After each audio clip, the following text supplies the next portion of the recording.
Добро вечер. Кампањата за локалните избори носи розова слика за нашите градови.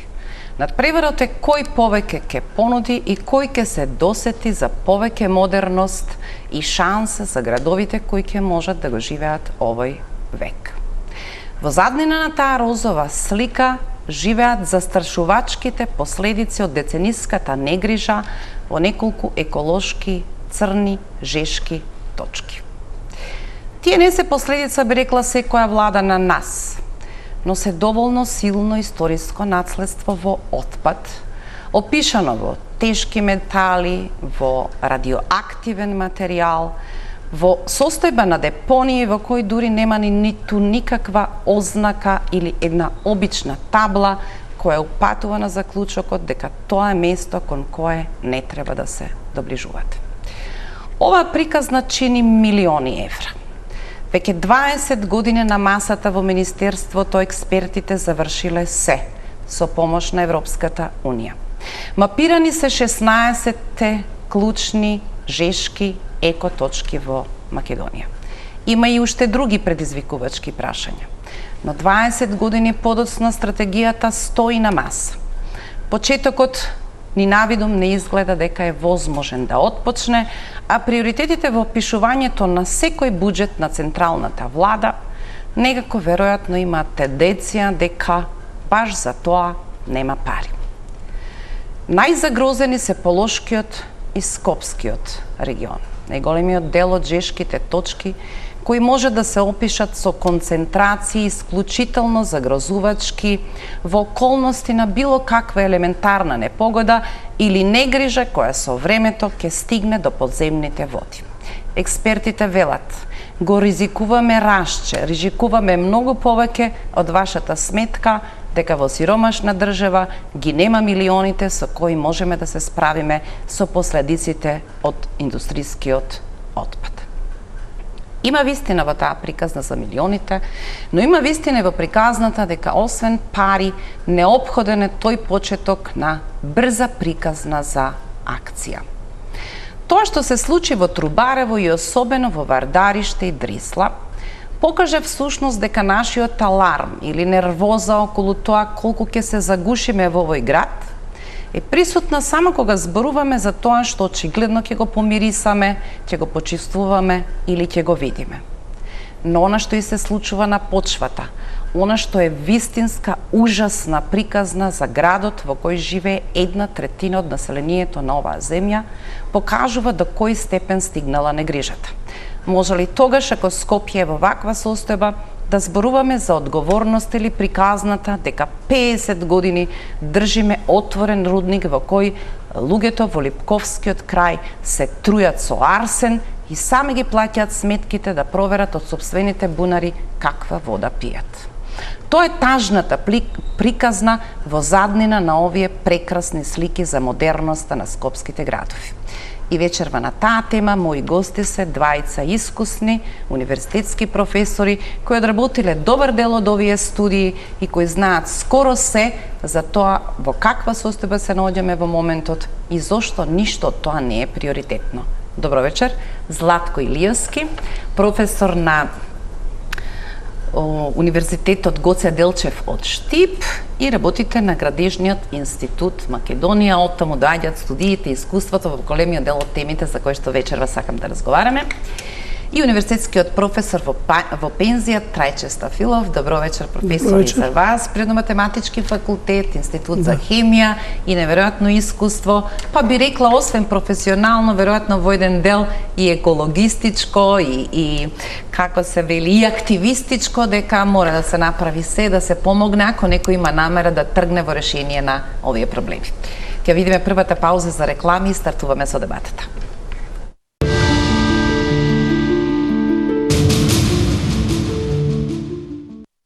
Да. Господин Илиевски, вие сте во континуитет човек кој што се обидува додека ние зборуваме за моментално актуелни теми кои ќе ни ги донесат на станите како за Вардариште, постојано упорно да повторувате дека има една приказна која создава веригата и дека некако чудно паѓа во сенка, а таа е приказната со депонијата на Југохром, бихроматното блато и неверојатната поставеност на депонијата. 50 метри од Вардар, 100 метри од Жединскиот масив, кој за несреќа е со таков исклучително порозен состав, кој што всушност впива се. Нека тој е патот од втората зона, заштитна зона на Рашче, и го оценувате како ризик по најголемиот ресурс за Скопје, кој комбиниран со другата ситуација од Вардариште, која веројатно фрла во ризик 1 милиарда статички сега потенцијална вода. Вие велите тоа се издашност од 250 милиони годишно, што е многу повеќе од Рашче, кој е 150 милиони годишно потенцијал, и кога ќе го затвориме тој круг на контаминација од шестовалентниот хром од депонијата од Југохром, ризикот за Рашче и ова што се случува со Вардариште и потенцијалот да бидат загадени подземните води, создава една прилично травматична слика за Скопје, додека тоа се разубавува, се дотерува, се шминка, оти тоа се избори, треба да си ветиме се нешто, какви кружни текови ќе имаме и останати други работи. Најнапред, добро вечер на гледачите на телевизија Телма и благодарам за поканата во емисијата. Како што кажавте вие, подолги години јас се занимавам со истражување на депонијата Југохром, депонијата Вардариште, ризикот од загадување на подземните води, општо подземните води во Скопскиот регион. До сега во повеќе наврати е зборувано за депонијата Југохром. Јас само кратко би повторил некои податоци, некои факти за гледачите да стекнат впечаток за што зборуваме. Индустријската депонија Југохром се наоѓа во близина на селото Јегуновце, на околу 1,5 километар од селото Јегуновце, и истата е резултат на долгогодишно работење на хемиско-металуршкиот комбинат Југохром Јегуновце, кој работел од 1955 година до 2016 година. Депонијата содржи количина на најразличен отпад од 2 милиони и 300 до околу 2 милиони 300, 2 милиони 400 илјади тони отпад. Во тој отпад има 350 илјади тони бихроматно блато, од кои 7 илјади тони шестовалентен хром. Шестовалентниот хром е лесно растворлива материја во вода и од категорија на канцерогени материи. Согласно критериумите за номенклатурирање, односно дефинирање на назив на депонија, оваа депонија треба да се нарече депонија на опасен отпад со содржина на техногена минерална суровина. Јас оваа номенклатура не сум ја гледал многу често, меѓутоа треба во иднина да користиме депонија на опасен отпад со содржина на техногена минерална суровина. И тоа во голема мера ги менува состојбите. Ова ќе биде комплицирано, како се вели, да следиме оваа логика на јазик на професионалците, па ќе одберам да преферираме поприфатлив јазик за луѓето, затоа што се работи за нашата свесност и за нашиот притисок, зашто треба да бидат потрошени парите визави притисокот на опасностите кои што демнат. Се разбира, не постои начин да се утврди кога може би се случила таа опасност. Може би нема да се случи уште 50 години, а може да се случи веќе следната година. На тоа може да влијат безброј фактори, од некаква елементарна непогода, реков дека 50 метри од Вардар се наоѓа депонијата. Бајпасот кој што беше правен дури додека работеше Југохром е така наречената пречистителна станица, која е токму тоа опасно шестовалентен хром, нешто прави до тровалентен хром, нешто се обидува, па работи, па не работи пречистителната станица, но ние останавме на нивото како држава, можеме некако ова да го препарираме, не ескалира, не добиваме податоци дека се дефинитивно загадени подземните води, значи окей сме. Вие велите, ако прв пат добиеме податок дека се загадени дефинитивно подземните води, враќање назад нема. Значи, ние сме во точката на одлука брзо да превенираме, додека не го добиеме тој резултат. Прво, ние апсолутно не сме окей. Не сме окей апсолутно. Не, јас зборувам, властите така велат, така можеме ова да го правиме. Второ, рековте вие сметате. Јас сметам дека постои ризик од загадување на изворот Рашче. Не јас, сите експерти, сите, можам да ги набројам безброј експерти кои работеле на оваа проблематика, воедно се усогласени, воедно се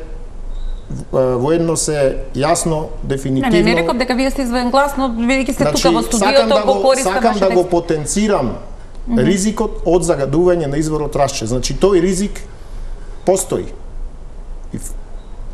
Технички е возможно да се случи загадување на изворот Рашче. Постои одредена природна заштита која времено врши некаква заштита, но и науката и праксата велат едно.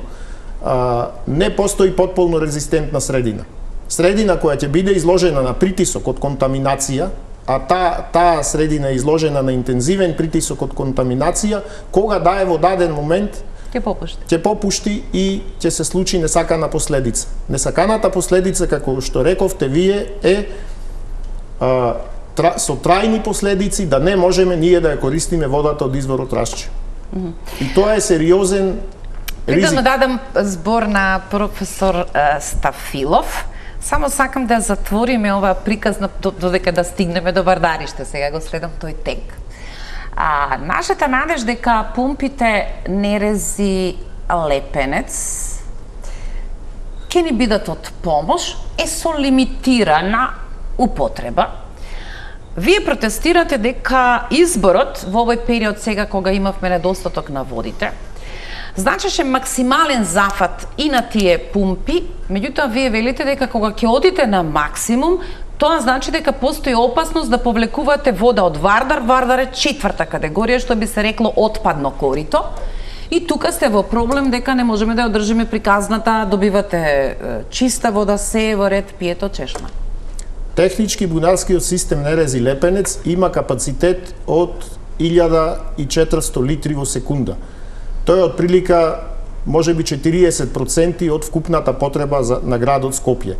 Меѓутоа, анализите што ги правевме ние во рамките на изработката на елаборатот за заштита на бунарскиот систем Нерези Лепенец и математичкото моделирање што се направи, укажува дека можноста за експлоатација максимално е до 570 литри во секунда. Значи, околу 35% можеме ние да користиме безбедно.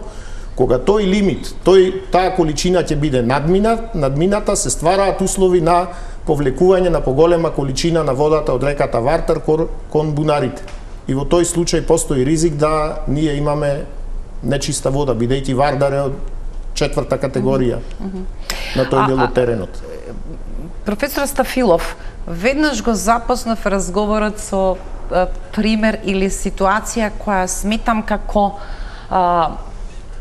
обрачна, сите приказни, не е акутен, ќе ви речат сите и во Министерството, но ја разбирам логиката дека тоа што овој момент не е определено со време кога би било најголемиот ризик, не значи дека не треба да превземеме чекори за да не се најдеме во ситуација на ризик.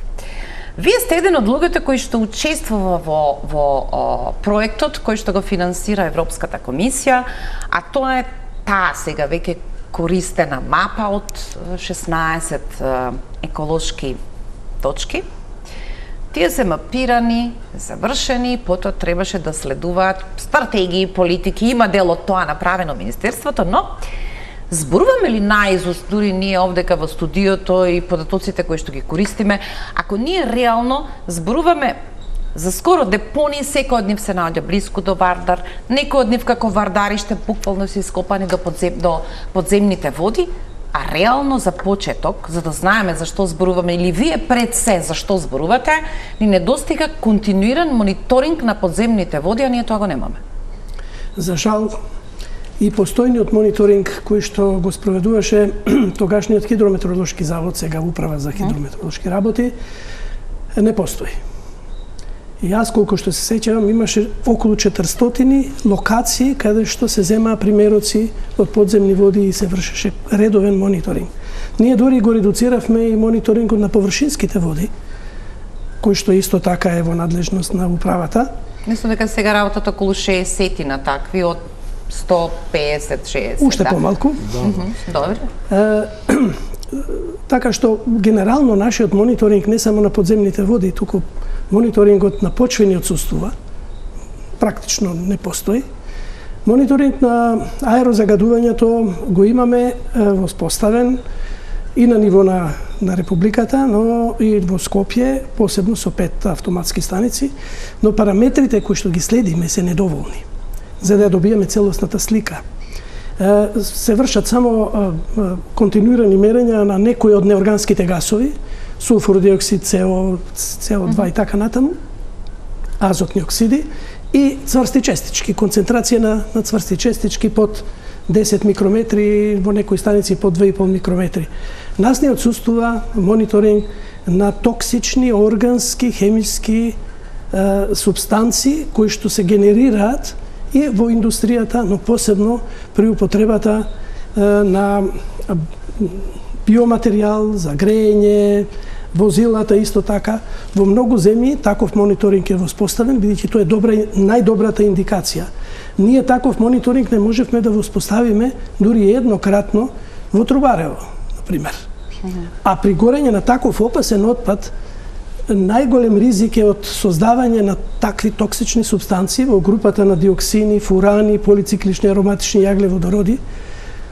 Само како еден пример ќе кажам дека Министерството за животна средина и просторно планирање добие еден таков анализатор од финската агенција за животна средина, го постави во станицата во Карпош и 6 месеци се следеше само една хемикалија, една хемиска субстанца од овие стотици, многу токсични, еден пирен од полициклични ароматични јаглеводороди.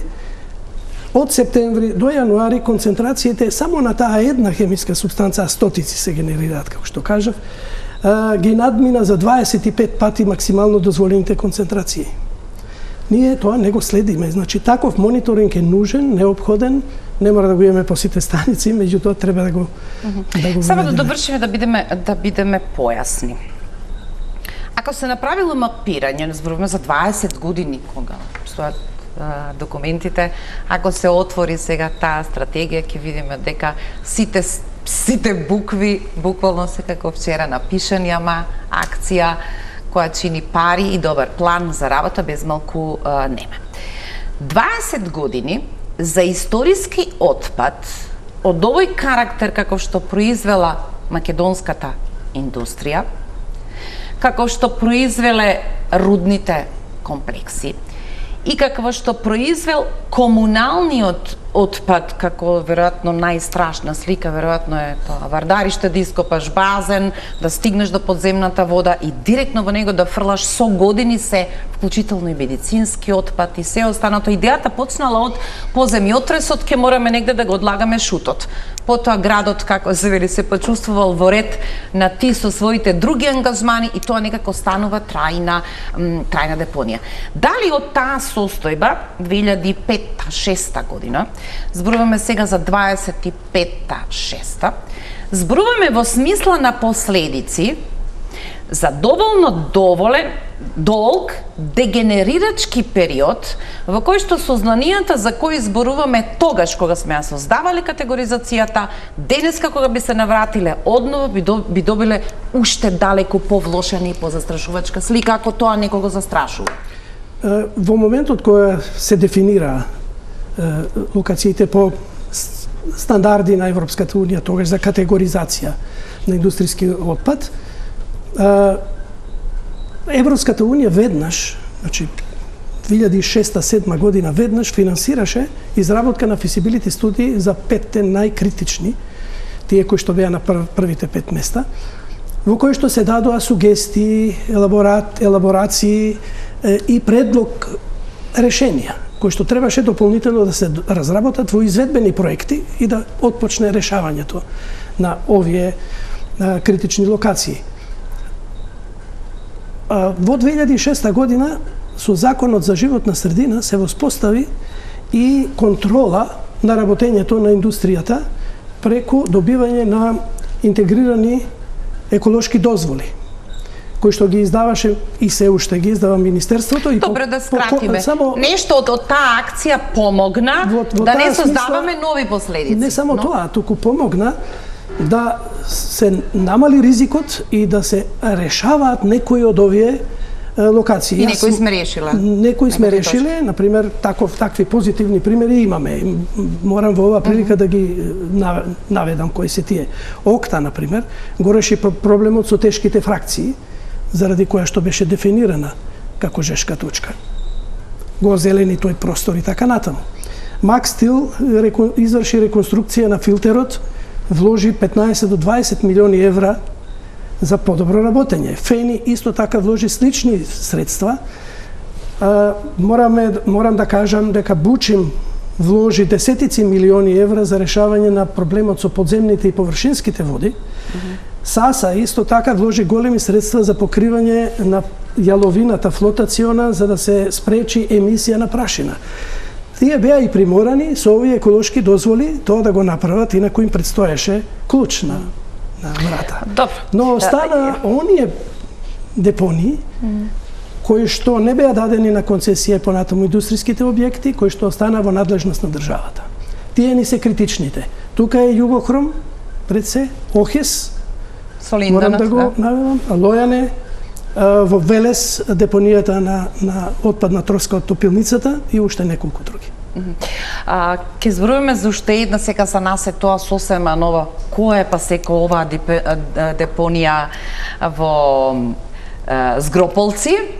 Таа за пошироката јавност е некако нова, приказна, дури изгледа потполно дистописки, да видите цела една плане, без малку изгледа како снег помеѓу некакви ридови, а во суштина има таму многу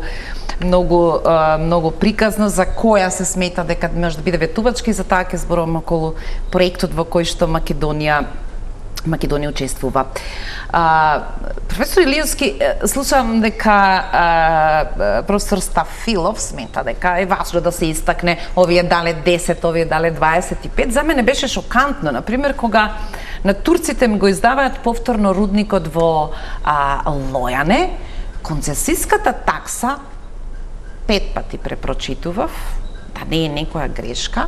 Не е грешка. Вели 13.300 денари. Ви им давате нешто, им давате обврска дека треба да го расчистат тоа историско наследство од отпад, кое што е 10.000 тони таму, 5.000 уште на... И тие успеват само 50 тони да тргнат од тоа и на крајот ја загубат лиценцата, да си заминат, всушност не сме... Но понекогаш тоа покажува глупавоста на државата, не постои работа поради која вие можете да дадете концесија за рудник, за концесиска такса од 200 евра.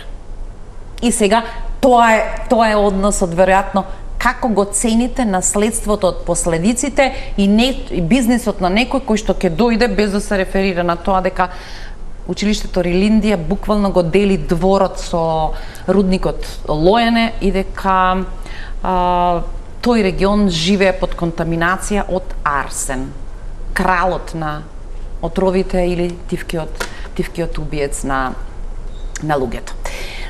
Дали како човек кој што работел на многу студии, предупредувал, зборувал, имате понекогаш нервоза дека нашиот вресок, како на пример за Вардариште и дури целата политичка елита ќе скокне дека сега е време да барат решенија, да го обезбедат, да имало дронови, да имало камери, ве вознемирува за целиот ваш труд, затоа што приказната и стравот и последиците од Вардариште не се примерно тоа горе што ќе го видиме во чатот како ќе се запали, туку тоа одоздола што е темпираната бомба за Скопје.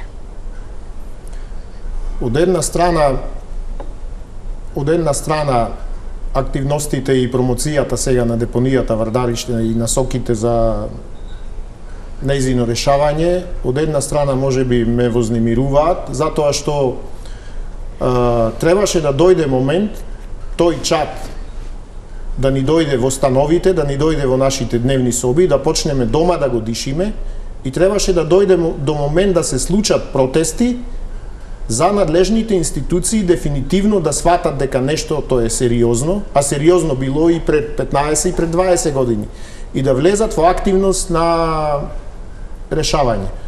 А од друга страна, она што искуството ми вели и ми дава некоја надеж, како и ние да дискутираме и да делуваме, ако некоја политичка структура некаков проблем не го стави во нејзината програма за решавање, сметам дека нема да биде решен. Јас го имам примерот со проектот Спас на Дојранско езеро.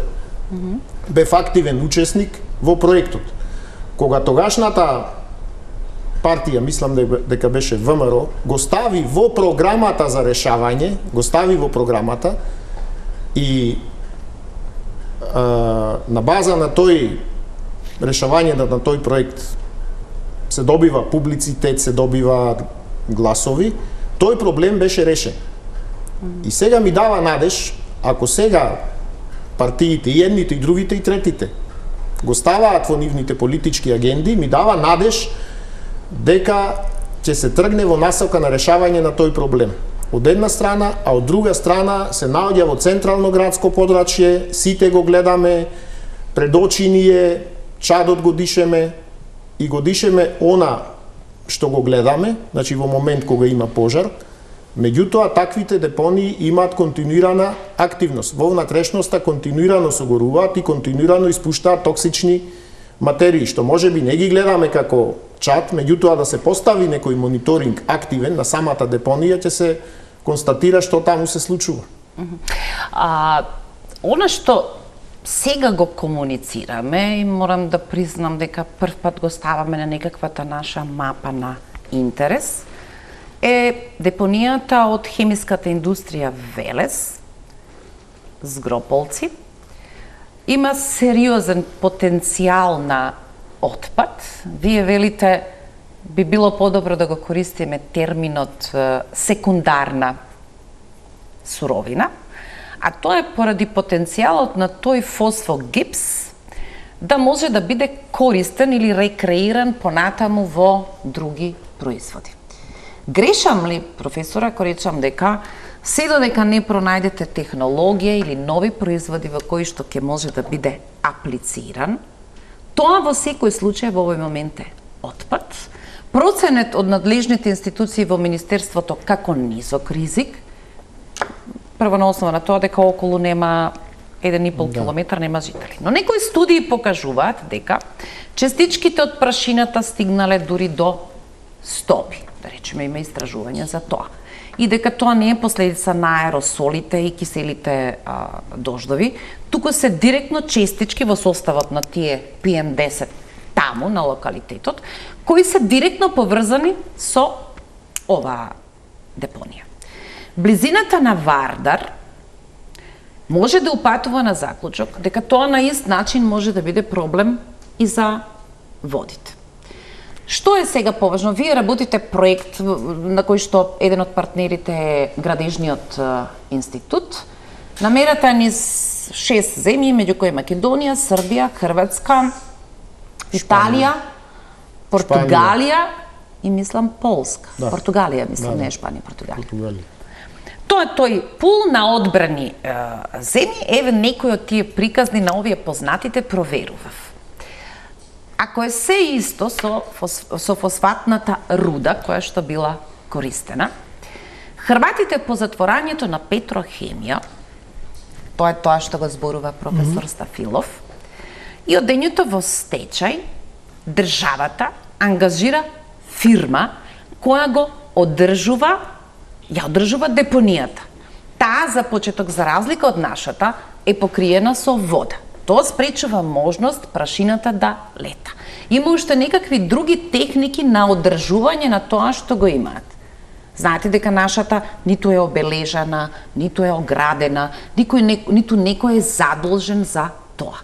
Еве ако во истиот проект хрватската држава смета дека на тој начин треба да се насви, таа нема одговор што да прави со тоа. И ние немаме одговор што да правиме. Трагаме по одговорите, зашто би можело да се користи. Но ние сме сведени на примарното ниво. Стои таму, нема никакво обележје, од која категорија е, контаминирачко е или не, без оглед дали се тоа радиоактивни материјали или не, а има во составот и радиоактивни материјали, и тоа отсликува целата наша негрижа за што всушност зборуваме. Што ви е вас сега приоритетно како партнери во проектот? Да стигнете до технологија која ќе препорача употреблива состојба тоа да стане секундарна суровина, или притисок кон државата се додека е тоа категорија само на отпад во овој момент оставен таму, дека нешто час поскоро треба да сториме? Кратко би кажал, да, навистина таа депонија не е толку актуелна, например, како Охис, како Лојане, како Југохром, како Вардариште. Од повеќе причини се наоѓа во зона на простор каде што нема населеност, можеби на 3 километри од наоколу нема населено место. Создадена е како резултат на работа на хемиската индустрија Велес во периодот 79 до 2003 година и одложени се, има различни податоци, 1,5 милион до 3,7 милиони тони отпад. Согласно европските директиви, дел од тие индустријски отпади добиваат карактер на секундарна минерална суровина. Меѓутоа не е толку битно дали ќе го викаме секундарна минерална суровина или ќе го викаме отпад. Факт е дека имаме ние депонија со огромни количини која има штетни компоненти во неа, односно штетните компоненти се во најголема мера, таа депонија има радиоактивност.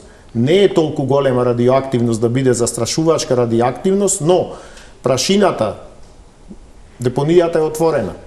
Ниту е оградена, ниту е заштитена. Прашината што се продуцира се разнесува наоколу и може да биде штетна за земјиштето каде што се има земјоделско земјиште во околината, за луѓе кои ја дишат. И поголемиот проблем е што со врнежи се испира и оттекува до реката Вардар. Реката Вардар е на околу 400-500 метри.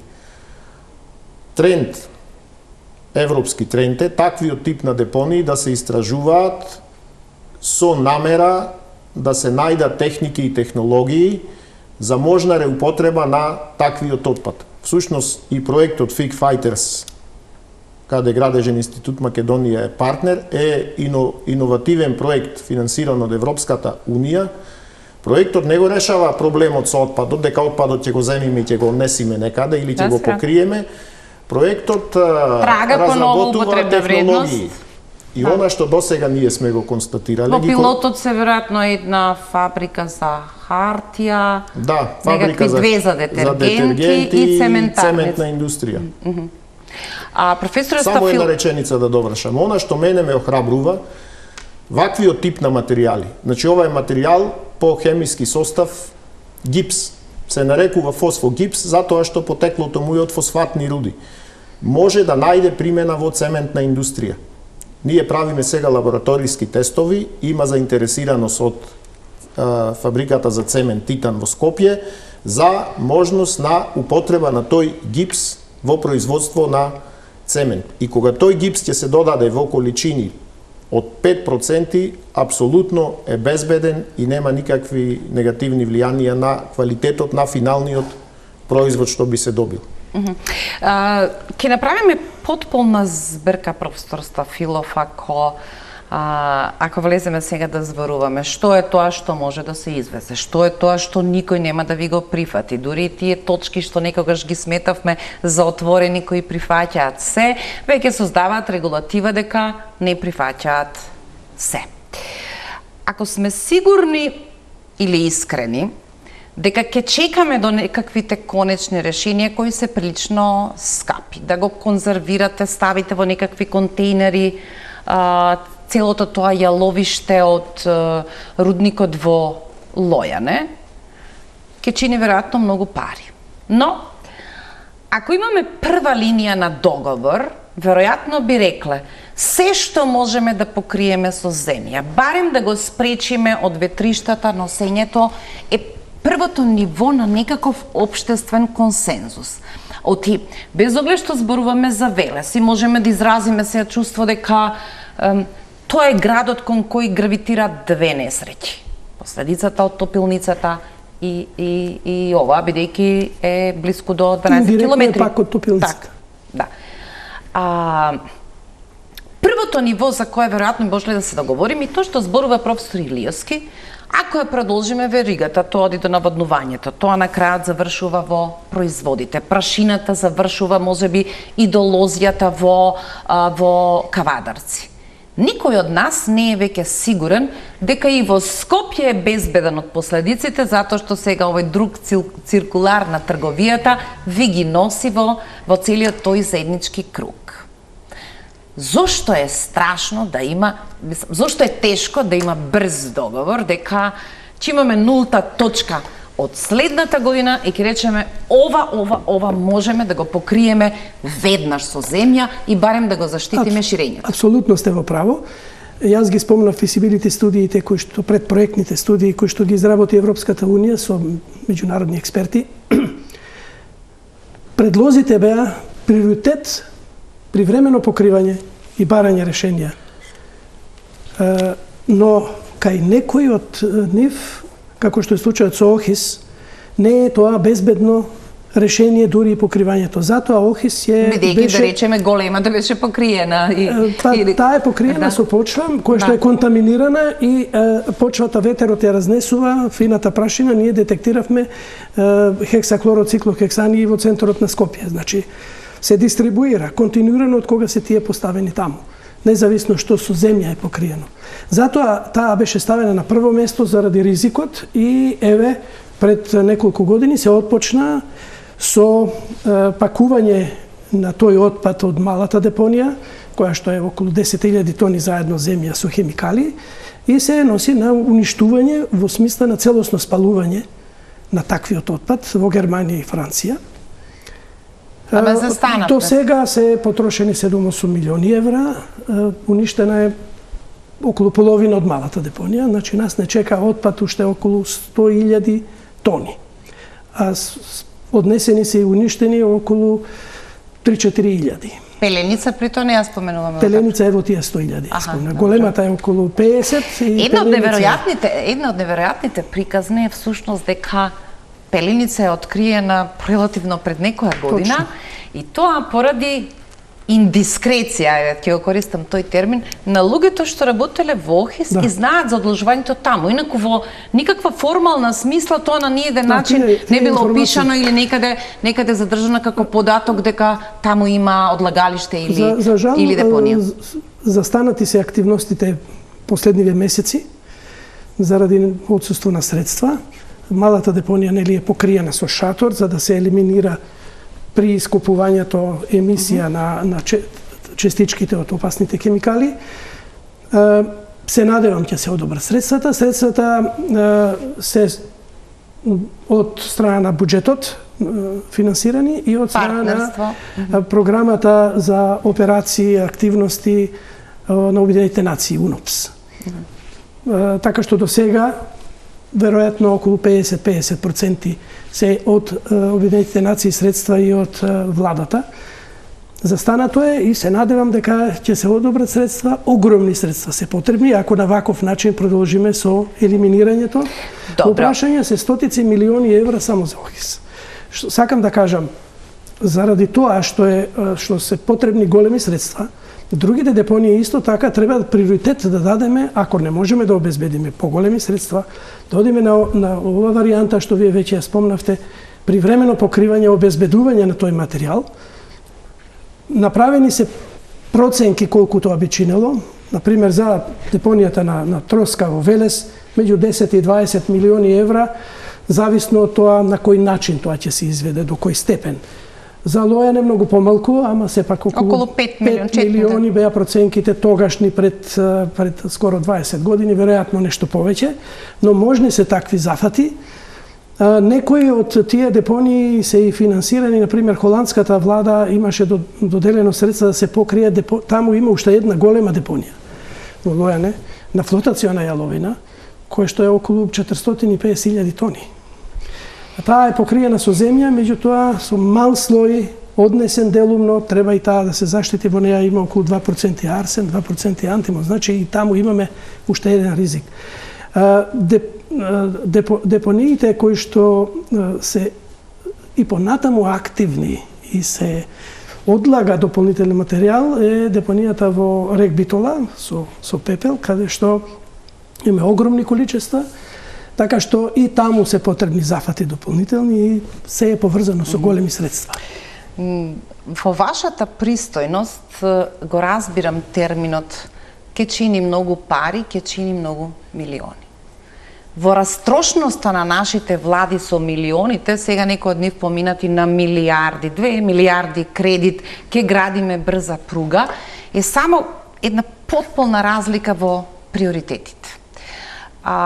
Веројатно, овие во Липковскиот регион, на кој им е многу важна двојазичноста во Рилиндија, или сите права што им презегуваат од тој закон, поставени под прашањето за 5 милиони евра би можеле да го дигнеме ова тука што го определува вашиот живот, затоа што живеете со арсен во бунарите и со секаква прашина околу себе потполно токсична, можеби би не довело во ситуација да размислуваме како луѓе за првиот круг на заштита и безбедност на сите нас и нешто што треба да го оставиме после нас.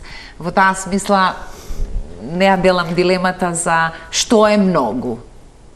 Се чини дека очигледно најскапа ќе биде потполната негрижа како приоритизираме во поделбата на милиони. Се сложувам со вас, посебно што ги спомнавте 20 години. Ако сме одвојувале постепено средства, веројатно ќе ги намаливме потребите од дополнителни средства сега после 20 години. Така што треба да почнеме. Ќе одиме на пауза за реклами, само за една буџетска година, во годината на кампања за локалните избори, нас не беше нормално да речеме и од кредит ке им дадеме на локалната самоуправа 250 милиони евра. Еве, например, можевме да имаме здрав почеток на оваа приказна со тие пари.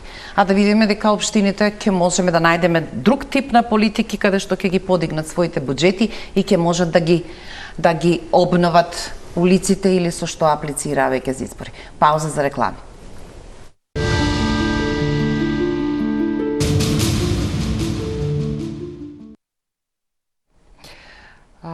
Господин Илиевски, науката се труди да фати чекор, да и помогне на економијата, да добива од тоа што веќе го има и со нови технологии да го рекреира ова што ние го велиме отпад и да му најде нова употребна вредност во производи кои што може да ги создава и ние веројатно можеле да не бидеме, како се вели тоа, богати сме со ова ѓубре, кога би биле само паметни како да направиме од него, сега не велам бизнес да заработуваме, меѓутоа да се спасиме на ефикасен и брз начин. Читајќи ги овие информации кои ги комуницирате и поради овој европски проект и оно што го изјавува професор Стафилов, не исклучувате и прашината од рек Битола и ова што можеме да го добиеме и велите дека кога би биле отворени за тие врски, Скопската цементарница би можела да користи многу повеќе наместо да увезува што и да е, ако ние сме одговорни да организираме процес во кој може да се искористи. Дали сте свесни дека скоро за секој чекор сега во паузата за рекламите професор Стафилов ми ја објаснуваше целата приказна за отпадот од топилницата во Велес, дека луѓето се повеќе се организирани и стануваат резолутно големата пречка дека не дозволуваме, имат апсолутно право. Довербата е нула во институциите од тоа што веќе сега се создало и дека секој обид или чекор за објаснување може од ова да се користи, тие велат не, само тргнете го од тука. Тоа е велешката приказна. Тоа веројатно ќе биде и со ова. Ќе го користиме фосфогипсот за не знам што. Тие ќе речат не, тргнете го од тука. Тоа е односот кон депониите регионални кои што треба да се градат. И тоа ќе биде генерирачкиот проблем затоа што недовербата која сите овие години ја создадо институциите, луѓето ги крева на прва да речат не.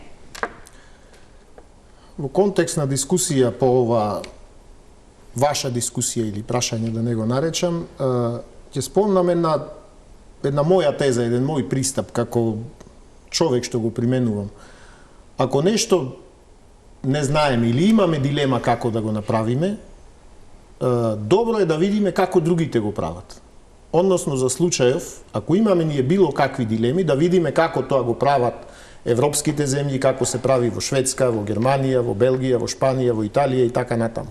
Концептите на циркуларна економија на големо се применуваат. Че се прават сериозни истражувања за можна реупотреба на тие такви материјали и добивање на нови безбедни производи. Новите безбедни производи, дали ќе биде цемент или било кој друг производ, еве, ќе го спомнам цемент со употреба на некој процент на пепел, се апсолутно безбедни и сертифицирани по сите стандарди, без разлика што користат таков материјал.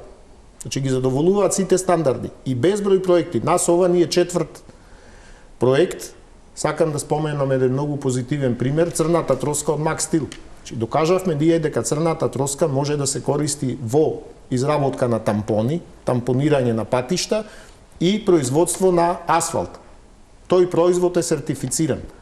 Сега што треба да направи државата за да направиме еден исчекор за тоа да го поддржи?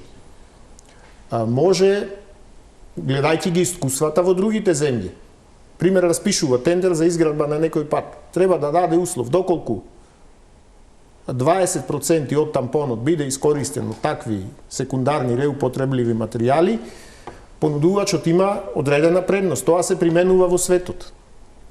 И на тој начин ќе го субвенционира искористувањето на таквите материјали, а ќе заштедиме со искористување на природни материјали. Наместо да копаме варовник од планината, ние ќе ја трошиме црната троска од Max Steel. Или наместо да трошиме гипс од рудникот во Дебар и да го транспортираме од Дебар до цементара, може да се користи гипсот од Велешката депонија. Јас имам информации дека цементара во одреден период користеше пепел од рек Битола, сега не го користи. Не знам од каква причина. Знаете ли која количина на пепел ја има? 50 милиони тони има пепел. Околу 50 милиони. Ајде да не ме фаќате за збор. Потрошени се околу 250 милиони тони јаглен. До сега по 20% пепел, 50 милиони тони. Зошто да не се троши тоа? Мора државата на некој начин со законска регулатива, со критериуми, со правилници да даде поддршка. Сум гледал европски светски проекти. Доколку производството на цемент или на бетон има помал CO2 отпечаток, односно во производството се користела обновлива енергија, има предност понудувачот да биде избран. Или некаде дури поставуваат услов. Мора да има таков тип на материјали за да биде избран за изградба на некаков објект. Ние мора да направиме некакви промени и во институционалните рамки, и во законските регулативи, и во правилниците.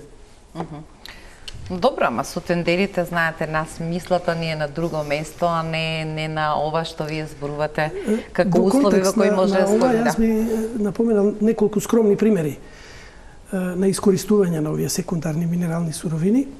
Фени, например, веќе подолг период, десетици години, еден од видовите на троска го преработува и го извезува, бидејќи има многу голема густина и се користи за изработка на специјални бетони, цементи и така натаму. Значи, извоз имаше, сега Фени за жал не работи, меѓутоа потенцијални количества има огромни. Од друга страна, еден вид на троска се враќа во процесот заради високата содржина на железо. Значи, имаме реискористување. Друг пример е прашината од филтерот од Max Steel. Таа има многу висока содржина на цинк, околу 25 до 30%, се извезува и во фабрики други кои што постојат инаку покрај голем број на цементар, на топилници за челик, има такви мини фабрики со ефтини процеси да се излекуваат корисните метали. Max Steel веќе почнува со таков извоз за искористување, инаку таа представува ризик и загадување, бидејќи содржи многу од тешките метали. Таа е спакувана и така натаму, но со стоење долго време на депонијата представува ризик. Една од причините што беше ставен Max Steel на листата на жешки точки беше и тоа. Тие неколку примери покажуваат дека е можно. Топилницата Велес ја спомнав, исто така потенцијално постои, може да се извезува тој материјал и беше идејата и една фирма доби концесија од Министерство за економија да ја извезува. Меѓутоа, во неколку земји во кои што тргнаа да ја извезуваат, добија забрана за увоз на таков опасен отпад. Така што такви примери има и проектот кој што го спомнав пред малку покажа дека и другите секундарни или отпади и депонии содржат корисни метали кои што при изнаоѓање на технологии можат да представуваат извор. Мислам дека но до тогаш ние треба да ги решаваме ризиците од емисија на прашина и загадување на подземните води со други методи, покривање, заштита и така натаму, тоа што не го правиме. Кога би рекла, изберете го вашиот фаворит, што вие лично, целото искуство, чувствувате дека би било добар почеток на решавање, да речеме, дури и символички, што да одбереме и да речеме ова би било нулта точката за која кречеме, се опаметивме и тргнуваме во акција која знаеме дека ќе чини милиони евра. Некако мислам дека е помеѓу Јагуновца и Вардариште. Во повеќе наврати сум кажал, без разлика што депонијата Југохром на оваа студија што ја спомна професорот од 2007 година е рангирана на 7-мо место, јас сметам дека најсериозниот еколошки проблем во државава представува индустриската депонија Југохром. Таму подземните води се интензивно загадени и содржат концентрации на шестовалентен хром кои се зголемени 13.000 пати, 25.000 пати. Исцедокот од депонијата е 70.000 пати содржи поголема концентрација на шестовалентен хром. Прочистителната станица работи само делумно. Значи делумно. Едва и прочистува можеби 10% од вкупната продукција на контаминирани води. Остатокот се движи со подземните води и се излева во Вардар. Тоа е загрижувачка состојба. И на втор план би ги ставил Охис и Вардариште. Значи, вие останувате на ставот дека Полошко-Скопскиот регион е всушност големата бомба, не намалувајќи го значењето на интервенциите што треба да ги направиме на овие други точки. Начин на кој што сега луѓето ќе разберат како патуваат приказните под земја и колку пати го повторуваме Вардар како носечка веројатно приказна на сите овие, и кога се создавале капацитетите, тие меѓу другото сакале да ја користат и предноста на близината на пругата, на реката. И потреба од вода. Да, а пак ова тикој не би ја поврзал, сега каква е врската помеѓу рудникот од Лојане, која е таа прва река, во каде се влева таа река, како на крајот повторно завршува во Вардар. Но вие велите дека траги од таа контаминација сте наоѓале дури и на излезот од Скопје кај Катланово. Да, да. Човек кога еднаш ќе посети малата депонија во Табановце, каде што се утоварал концентратот, ќе види дека тој материјал се носи. Таму има потоци, каде што тој материјал се носи во Табановска река, од таму во Кумановска река, Чинја, Вардар. Тој материјал се разнесува, имаме загадување таму. Но исто така детектиравме и линдан во Вардар кај Велес. Затоа, кога јас би направил рангирање, да, јас би ги изедначил Охис и Југохром како најкритични, но паралелно со нив може би на исто ниво и депонијата на Троска во Велес. Загадува град континуирано 60 години со прашина извонредно богата со сите можни тешки метали критични, и ден денес прашината која што ја земавме од куќи во Велес 30-тина покажуваат многу високи концентрации. Храната која што се произведува таму е исто така контаминирана.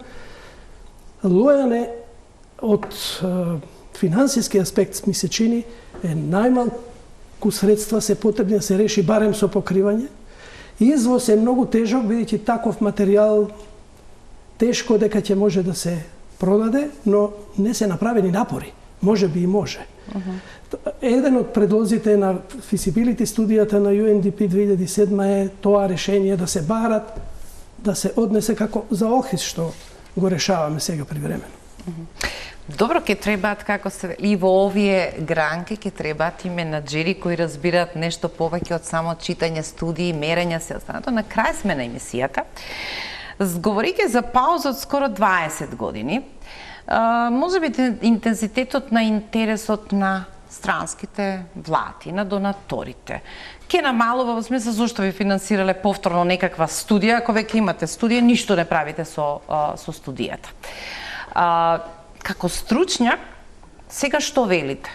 После 20 години едно големо ништо од напишаните слова, на терен се променило прилично многу работи. Кога ги чуваме гласовите за Вардариште, само што не сме почнале ова да го решаваме, вие велите, па имаме ли проектна студија како тоа да го направиме. И повторно ние ќе запнеме дека само си зборуваме, а работите тешко може да тргнат. Дали пак треба да почнуваме од нула? Не треба да почнеме од нула, меѓутоа не е ништо така лесно и не е ништо така едноставно, особено во техниката. Значи мора да ги спроведеме ние сите процедури редоследно како што е една нормална постапка. Студијата е некакво иницијален документ кој ни дава насоки во кои правци да се движиме. Сите студии генерално нудат по неколку варијантни решенија и даваат груби проценки за цената на чинење и за техничките решенија. Но ние не можеме да влеземе во изведба врз основа на студија. Следна фаза треба да биде изработка на проектна документација. Еве, без разлика, дали е Вардариште, дали е Југохром, дали било кој друг објект. Според мои сознанија и мислење, не можеме ние да изработиме, најмалку ќе ни бидат потребни 12 месеци да изработиме комплетната проектна документација за било која депонија. Значи утре да се каже ние влегуваме во решавање, потребни ни се 12 месеци да изработиме проектна документација. Па после неа тендерски постапки, избор на изведувач и така натаму. Не се лесни и едноставни, меѓутоа не треба да застанеме само на студија во некаква фиока, треба конечно да се влезе во акција, во активност. А активноста ќе започне со изработка на основен проект за санација на депонијата Вардариште, изработка на основен проект со сите содржини, урбанизација и така натаму, експроприација, се што е неопходно. Сега разбирам дека без оглед кога сакаат да тргнат, дали воопшто сакаат да тргнат во акција, ова се некаквите документи кои мора да ги работат, за да кога ќе одлучат, не речеме повторно е сега ни треба уште една година да подразмислиме на бироата и да видиме како ова ќе го правиме, па долгите постапки за тендери и слично.